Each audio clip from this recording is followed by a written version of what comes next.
Bismillahirrahmanirrahim. Assalamualaikum warahmatullahi wabarakatuh. Kita akan melanjutkan surat Al-An'am ayat yang ke-60 pas rukuk.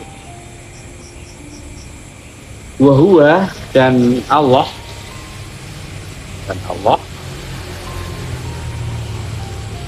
alladzi yang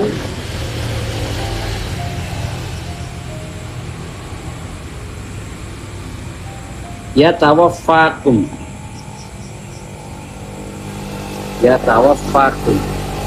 mematikan kamu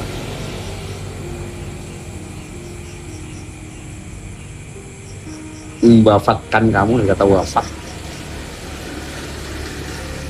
Yatawaffakum, kalian memwafatkan kalian atau mematikan kalian bilaili, di waktu malam.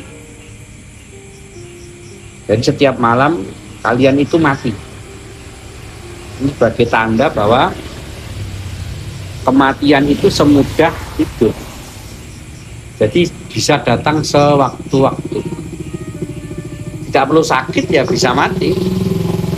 Bisa mati. Wa ya'lamu, dan Allah mengetahui ma jarahtum, apa yang kalian aktivitaskan, jadi pergerakan kalian. Bin nahari, di waktu siang hari. Jadi aktivitas di siang hari Allah itu mengawasi.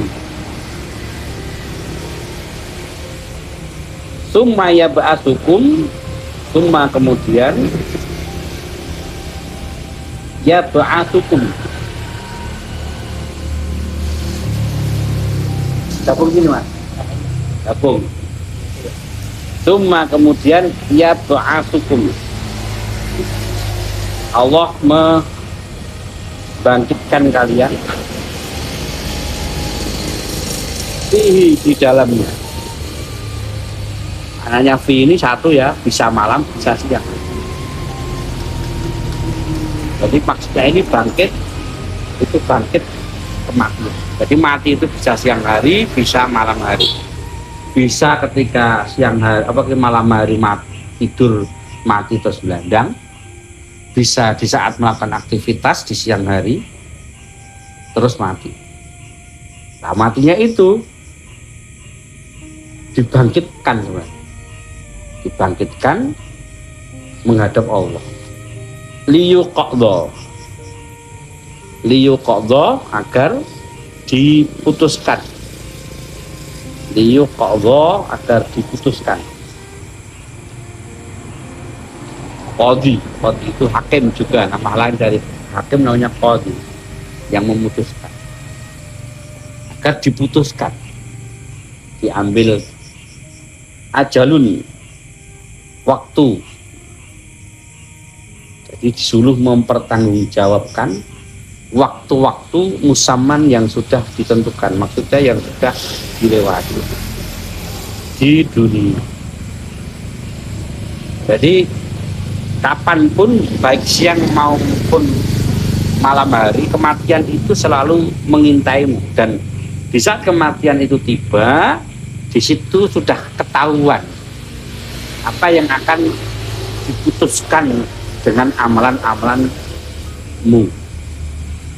Waktu itu langsung kelihatan. Kalau dalam hadis kan innamal a'malu bil khawatim. Orang itu akan ketahuan amalnya itu baik apa enggak tergantung terakhir. Diputuskan. Kalau bisa man akhiru kalami la ilaha illallah, apalagi itu kan satu miftahul jannah. Maksudnya kan mafatihul ghaib. Kalau miftahul jannah la ilaha illallah, kalau mafatihul ghaib, ghaib ini maknanya jannah, mafatih ini jamak. Lah jamaknya miftah, kalau miftah itu la ilaha illallah, kalau mafatih ayat-ayat Allah. Jadi ketika kita itu membaca ayat-ayat Allah, ternyata kok didatangi kematian, ya tidak. Berarti akhirnya la ilaha illallah.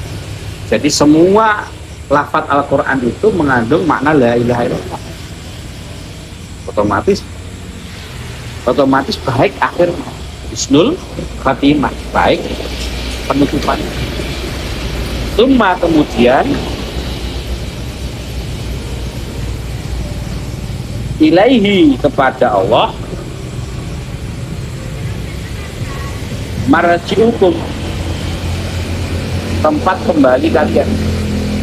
Ini pertemuan dengan Allah ini yang harus benar-benar kita siapkan.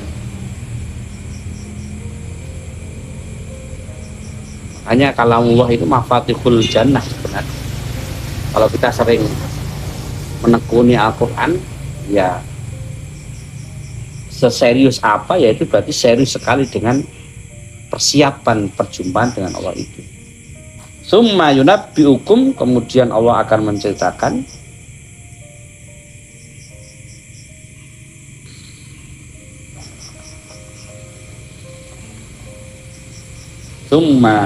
kemudian yunabbi'ukum, Allah akan menceritakan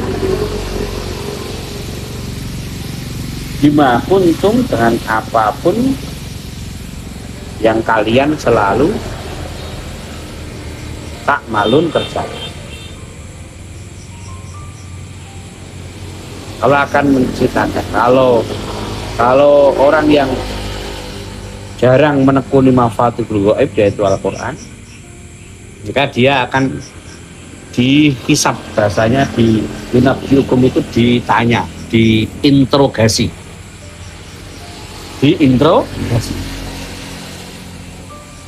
Makanya sebagian ulama mengatakan man khusiba udziba, barang siapa diinterogasi mesti disiksa.